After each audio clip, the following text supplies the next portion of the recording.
सबरीमाला यात्रियों के रश को खत्म करने के लिए साउथ सेंट्रल रेलवे SCR ने 28 इजाफी सबरीमाला स्पेशल ट्रेनें चलाएगा, जिसमें शहर से 6 ट्रेनें शामिल हैं।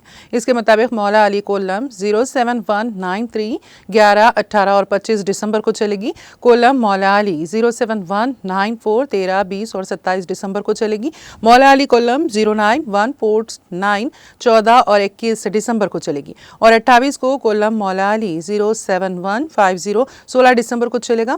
23 और 30 इसी तरह काचीगुड़ा कोटाइम 07151 2, 9 और 16 जनवरी को चलेगा।